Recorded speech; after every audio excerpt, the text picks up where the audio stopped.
नमस्कार मोर सबू दर्शक मानक मु आज गोटे स्टोरी शुणा जाऊँगी आपण मानक स्टोरी ना हो मौसी और ता झील को मस्त कर गेहिली। मु सौम्य आपण समस्त को स्वागत करुच्ची मो कहानी को। आज मु माने खाली गिया की कथा छड़ा किसी कहबार ना। आज मु मोर गोटे सेक्स घटना कहबी जहाँ मु 3 वर्ष पूर्व करी। मो ऊपर बहुत झील फिदा कही मत सब भल लगे कहीं मो पाखरे से टाइम अच्छी पैसा भी अच्छी सब किछि अच्छी जहाँ गोटे झीर आवश्यक। मु केबे सब को नहीं गर्व करे ना से मत सब भल भल गईवा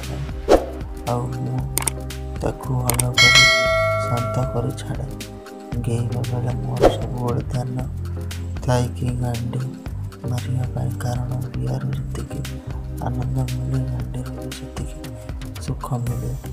मुझे 3 वर्ष भितर बहुत झील सिल फटे गांडी को चौड़ा कर देछि। आज जो कहानी कहबी से मो निज मौसी एवं तार झील को गेही। मौसी मत कहला सतरे तो गांडार जादू अच्छे मुझे कौन बिया पाखर हारे नहीं। एमती गोटे घटना मो जीवन में घटे बोली मुझे भावी नी कथा भावी नी मो जीवन एका 2 जन को कहीं खुशी दे पारे बोली मोर कहानी आरंभ हुए कॉलेज समय मो मन पाठ पढ़ार जमा भी लगू न था। रातिर मुठे नंबर निद आसे ना मु बहुत बिया के सुख पाई किंतु मोर अभ्यास जाता राति मंडर टिके माल नबारे मत निद आसुना किंतु से दिन मत जन ना मत साहाଯ୍ୟ करने मो भौणी मो साथ देव बोली मोर कॉलेज जीवार अभ्यास ना। कॉलेज जाए मस्ती करिया मो काम मो भौणी जहाँ ना सुमित्रा से मत सब नोटिस आनी दिए। से हूँ मो मौसी झील आम 2 जन गोटे कॉलेज नाम लिखा होता कारण मुझे नजर रखी तार सुविधा असुविधा बुझीपारि कितु ये पूरा उलटा है। सारा दिन कॉलेज से मोर ध्यान रखे से मोर कॉपी लिखी दिए मो रोसे कर दिए मोर सब कार्य से कर दिए मुझे सब पूरा ओपनली मिसे कारण मत चिड़ेगा भल लगे। गोटे दिन कथा मौसी मत डाकिले मो ऊपर बर्षी गले कौन पाई तू कॉलेज जाऊनु तो माँ करे सब कहवाक पड़ो मत कहली ना मौसी तुम किसी कहनी। मौसी को कहले मौसी एक कथा तुमको किए कहला से कहले मत सुमी सब कही तू कौन भावुच आम कॉलेज आसुना बोली मुझे जापारनी। मु कहले मौसी मो सुना भौणी कौटी अच्छी कहले मौसी कहले से तार रूम अच्छे कॉलेज जीव बोली बाहर ता बिना परमिशन नहीं रूम भर पशेले कारण ता ऊपर बहुत रागी जाइए देखिली से पूरा ब्रा और पैंट रे ठिया हो टकमुक कर अन रही था से लुचेया चेष्टा कला किंतु मु बहुत जोश रे थी जा सीधा बाहुरे जाबुड़ी धरली। से कहला भाई कौन करुच छाड़ी दे मत मो हाथ तार चिकनिया पेट उपर थिला एवं ता बेक को किस कर कहली कौन तू सब कथा कही दौचु। से कहला भाई प्रथम ड्रेस तो पिंधा दे तापर जहाँ कह कथा आरंभ कर किंतु मुझे जीवाकू देली ना एवं तार दूध को चिपिली से भी मत किसी कहू ना न छाड़ी आहरी मजा नेबार लगिले से भी मजा नेउथिला। ମୁଁ ଚୁମା ଦେଇ ଚାଲିଥାଏ। ମୋତେ ଲାଗିଲା ମାଉସୀ ଆସୁଛି ବୋଧେ, ଯଦି ଦେଖିଦେବ ଅସୁବିଧା ହେଇଯିବ। ତାପରେ ମୁଁ ତା ଓଠରେ କିସ୍ କରିବାକୁ ଲାଗିଲି। ମୋତେ ଆଗକୁ ଯେମିତି ପାଗଳ କରିବ ନାହିଁ। ତାପରେ ମୁଁ ଭାବିଲି ଯେ ପର୍ଯ୍ୟନ୍ତ ବିଆ ନ ମିଳିଛି ସୁମି ସହିତ କାମ ଚଳେଇଦେବି। ସେ ବି କିଛି କହୁନଥିଲା, କାରଣ ସେ ମୋ ଉପରେ ଫିଦା ହୋଇଯାଇଥିଲା। ତାପରେ ମୁଁ ତାକୁ କହିଲି, ସୁମା ଚାଲ, ତୋତେ ମୁଁ କେଉଁଆଡ଼େ ବୁଲେଇନେବି। ସେ ବି କହିଲା, ହଁ, ମୁଁ ବି ଅନେକ ଦିନ ହେବ କେଉଁଆଡ଼େ ଯାଇନାହିଁ। ମୁଁ ଭାବିଲି ତାକୁ ସେକ୍ସ ପାଇଁ ପ୍ରସ୍ତୁତ କରିବା ପାଇଁ ଏହା ହେଉଛି ବଢ଼ିଆ ମଉକା। ମୁଁ ତାକୁ ମୋର ଗୋଟେ ଗୁପ୍ତ ଜାଗାକୁ ନେବା ପାଇଁ ନିଷ୍ପତ୍ତି କଲି। ସେ ଜାଗା ଯାଇ କହିବି ପାଗଳ ହୋଇଯିବ, କାରଣ ସେଠିକା ପ୍ରାକୃତିକ ପରିବେଶ ସେମିତିକା। ମୁଁ ପ୍ଲାନ୍ କଲି ସେମିତି ଜାଗାରେ ପହଞ୍ଚି ତାକୁ ମୁଁ ବାହୁରେ ଧରି ନେବି। ତାପରେ ସେ ମୋ ପ୍ରେମରେ ପଡ଼ିଯିବ। ମୁଁ ତାକୁ କହିଲି, ଶୁଣ, ଘରୁ କିଛି ଖାଇବା ବି ଆଣିବୁ। ଆଜି ତୋ ହାତରୁ ଖାଇବା ପାଇଁ ବହୁତ ଇଚ୍ଛା ହେଉଛି। ସେ କହିଲା, ଠିକ୍ ଅଛି, ନେବି, କିନ୍ତୁ ସେ ଜାଗା ମୋ ପାଇଁ ନିରାପଦ ରହିବ କି ନାହିଁ। ମୁଁ କହିଲି, ଆରେ ତୁ ଚାଲ ନା, ଯେ ପର୍ଯ୍ୟନ୍ତ ମୁଁ ତୋ ସହ ଅଛି ତୋର ଦେହରେ କେହି ହାତ ଦେବେ ନାହିଁ।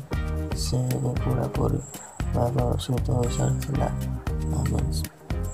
ଆମେ ଯେବେ ସେଠି ପହଞ୍ଚିଗଲୁ, ସେ କହିଲା, ଭାଇ, କ'ଣ ଲାଗୁଛି ଏ ଜାଗା ଏତେ ମନଲୋଭା? ତୁ ଯଦି ଏଇଠିକୁ ଆସୁଥିବୁ, କ'ଣ ପାଇଁ ମୋତେ ଆଗରୁ ଆଣିବୁ ନାହିଁ?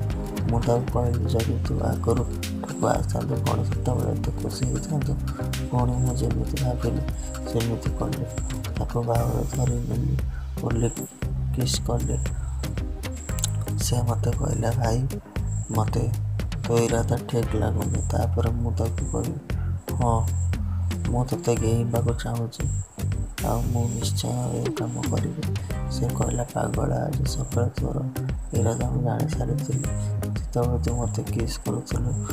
ମୁଁ କହିଲି, ଆଚ୍ଛା, ତୁ ବି କ'ଣ ରେଡ଼ି ଅଛୁ ସେସବୁ ପାଇଁ? ସେ କହିଲା, ହଁ ୟାର, ମୋର ବି ଦୁଧକୁ ଚିପି ବଡ଼ ବଡ଼ କରିଦିଏ। ମୋତେ ଗୋଟେ ଭଲ ମସ୍ତ ମାଲ ବନେଇବାର ଅଛି। ମୁଁ ତାକୁ କହିଲି, ଠିକ୍ ଅଛି, ଏ କାମ ଘରେ କରିବା, କାରଣ ସେଠି ପୋଲିସର ଡର ଥାଏ। ସେମାନେ ଯିବା ଆସିବା କରନ୍ତି। ମୁଁ ଚାହେଁନି କିଛି ଅସୁବିଧା ହେବ ବୋଲି।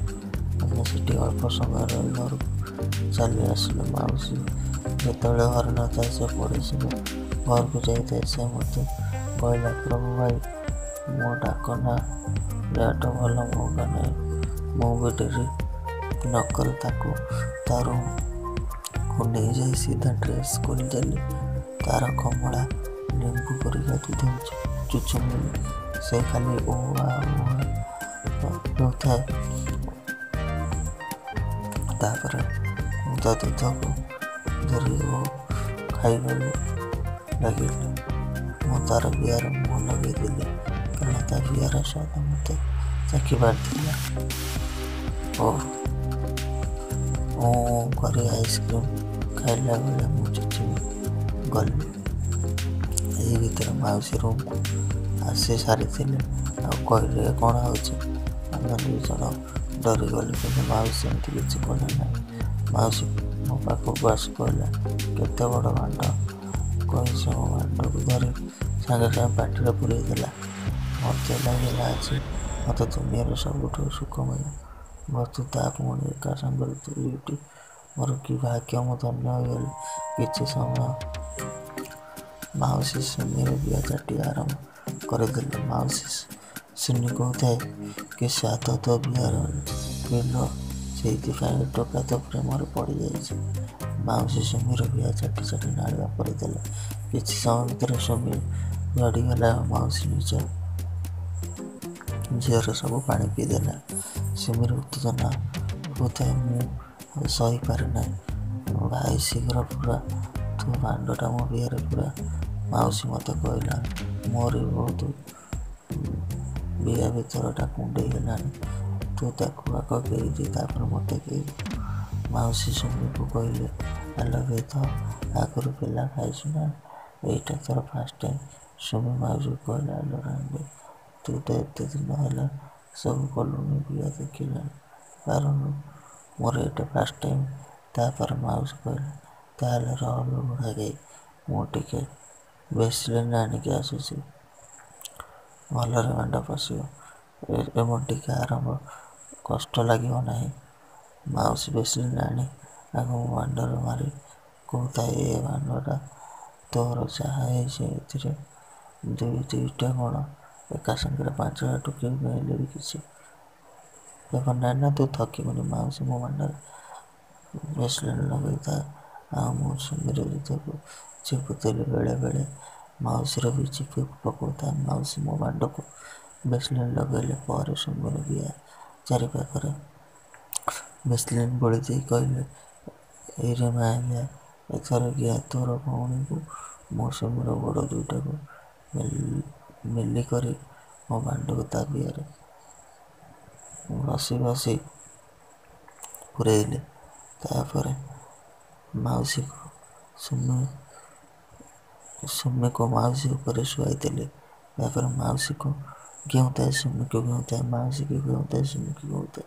ଏମିତି 5 ମିନିଟ୍ ରହିଲା ପରେ ସୁମିକୁ ଘେଉଁଥାଏ। ମୋର ବୀର୍ଯ୍ୟ ବାହାରିବା ସମୟ ଆସିଲା। ମାଉସୀକୁ ଗାଣ୍ଡି ମେଲା କରି ତାକୁ ଗାଣ୍ଡିରେ ପୂରେଇ ଦେଲି। ମୋର ନଅଞ୍ଚିଆ ମାଣ୍ଡ। ମାଉସୀ ପୁରା ପାଗଳ ହୋଇଗଲେ ଆଉ ହାଉଳି ଖାଇକି ଅଚେତ ହେଇଗଲେ। ତାପରେ ସୁମିକୁ ମୁଁ ଧୀରେ ଧୀରେ ଗେଇବାକୁ ଲାଗିଲି। କଅଁଳିଆ ବେଳ ତ ମଜା ଲାଗୁଥାଏ। ତାପରେ ସୁମି ବି ମୋତେ ଗେଇଲା। ମୁଁ ଶୋଇଲି। ସୁମି ମୋ ଉପରେ ଗାଁ ଗାଁ କଲା। ଦର୍ଶକ ବନ୍ଧୁ, ଭିଡ଼ିଓଟି କେମିତି ଲାଗିଲା ଆମକୁ କମେଣ୍ଟ କରି ଜଣାଇବେ। ଭିଡ଼ିଓଟି ଭଲ ଲାଗିଥିଲେ ଚ୍ୟାନେଲକୁ ଲାଇକ୍, ସେୟାର, ସବସ୍କ୍ରାଇବ୍ କରିବେ। ଏହିପରି ଭିଡ଼ିଓ ଦେଖିବା ପାଇଁ